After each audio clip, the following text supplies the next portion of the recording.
Libra, hi, welcome to Mystic Queen PH. At ito ang inyong blessings bago matapos ang taong 2025. Ayan, so if you're interested in private readings, meron tayong 50% discount sa mga tarot reading services. Meron tayong link sa description at sa pinned comment. Paki-check nyo na lang information kung paano mag-book for a private reading. And please subscribe to our channel to show your support. Like, share this video, at comment na rin kayo kung kayo ay naka-resonate. Ayan. Paalala lang, ang reading na to ay general reading. So, maaari kayong makarelate, maaari hindi. Just take what resonates. Let's see, ano yung blessings for you, Libra, before the year ends. Tingnan natin. Blessings for Libra. You have the Three of Wands. Nice. You have Elder of Pentacles at Ace of Pentacles. Wow. So, talagang focus ninyo dito, Libra, is about growth, no? Lalo na sa inyong finances, sa inyong career, sa resources ninyo. Maraming opportunities dito, guys, kasi meron ditong exploration. So, maaring isa sa blessing ninyo is finally makakapag-travel na kayo sa gusto nyong puntahan na lugar. This can be international or local travel.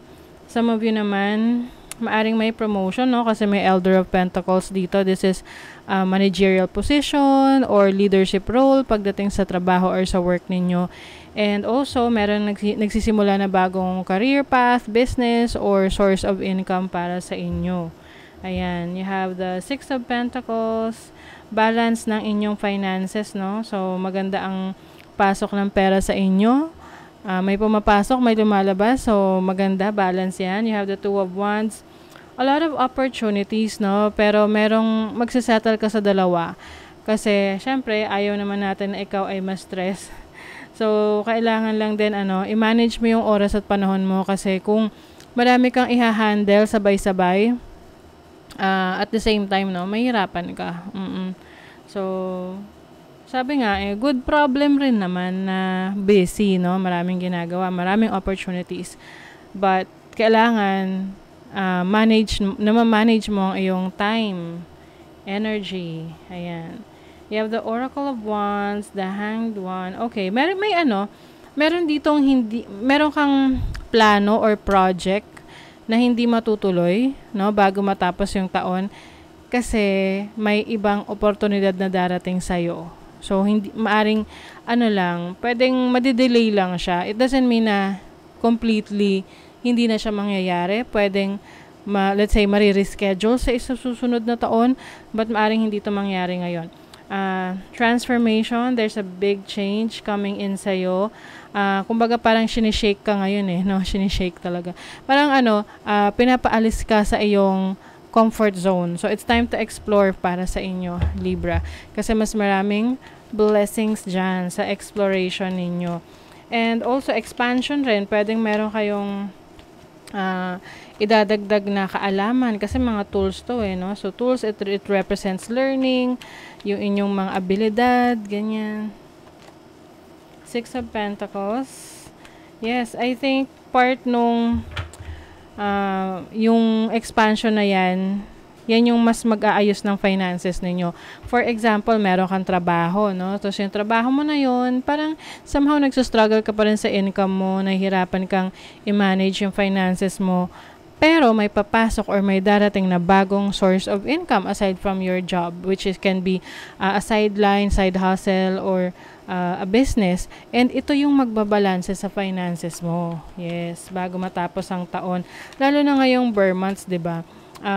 Maraming opportunities for selling things. Basta pagdating ng Burr months, ang taas ng buying capacity ng mga tao. You have the Strength card. So, this is your confidence, no? Lakas ng loob mo. Tibay ng dibdib. This is also highlighting yung iyong abilities, yung skills mo, kung saan ka magaling. And makikilala ka, mas lalo ka makikilala sa iyong, let's say, sa iyong platform, sa iyong field, or sa iyong community. So, may recognition. You have the Oracle of Pentacles. This is about your finances, no? Meron ka ng King and Queen of Pentacles. So, yung iba sa inyo, meron kayong partner, like kasama sa buhay na tumutulong para ma-achieve nyo ang inyong mga goals and dreams. Pwedeng sa family nyo to, business partner, or a loved one, romantic partner. Okay, let's see what else. Ano pa ang blessings for Libra bago matapos ang 2025. Healing. Oh, yung ganda nito. Ang healing kasi hindi lang siya sa emotions natin, no? This can be healing your finances, healing your past trauma, or physical healing. So, ito ay blessing sa inyo kasi finally, no, kung ano man yung mga dinadamdam nyo dyan, mentally, physically, emotionally, ito ay naghihilom na. Ayan. At dahil doon, mas marami kang energy.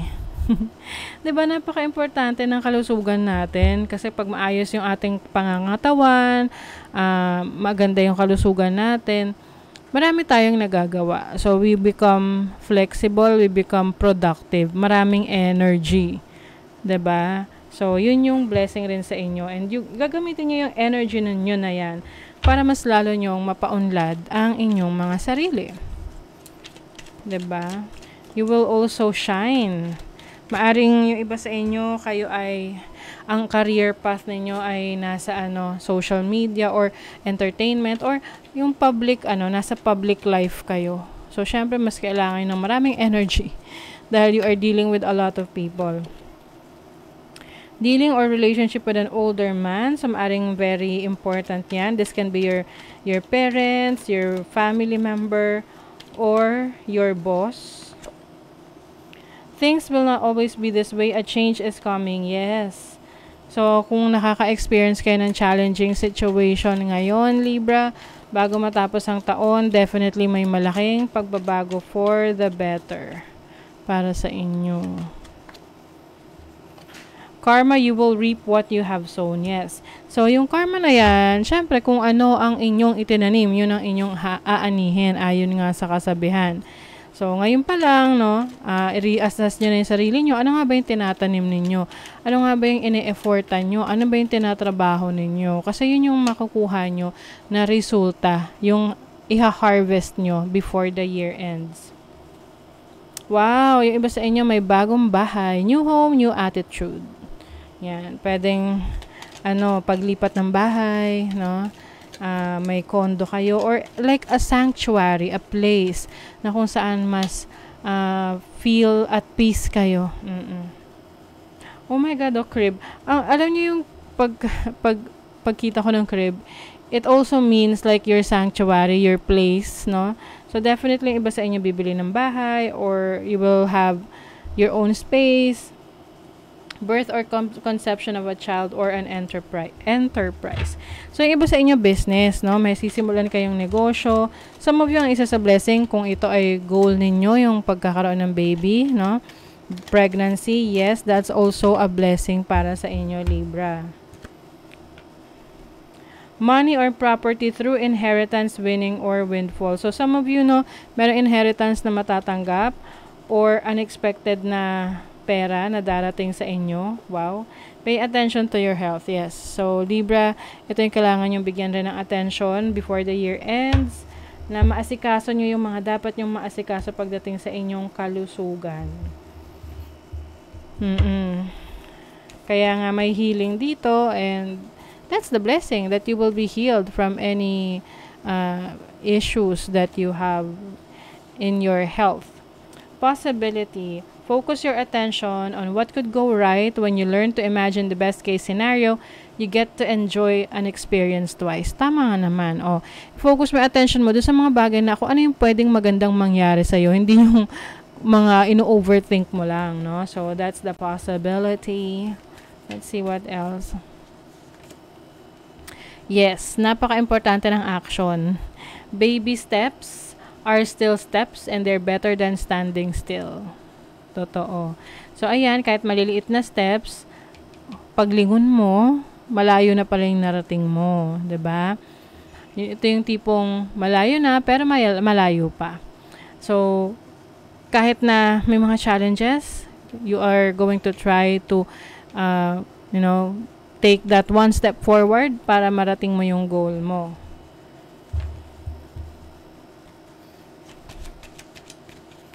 Let's see what else. New growth and potential is on the horizon. Reach out and embrace it. Yes, may growth, may pag-unlad. Ayan, pag-unlad sa sarili mo, pag-unlad sa trabaho, sa business mo, mga nasimulan mo.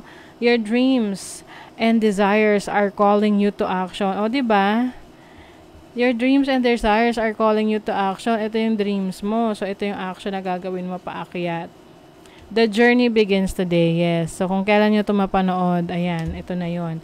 Simulan nyo na daw. Huwag na kayo magpatumpik-tumpik pa. Start it right now. Ayan, so that is your blessing, Libra. Thank you so much. See you again.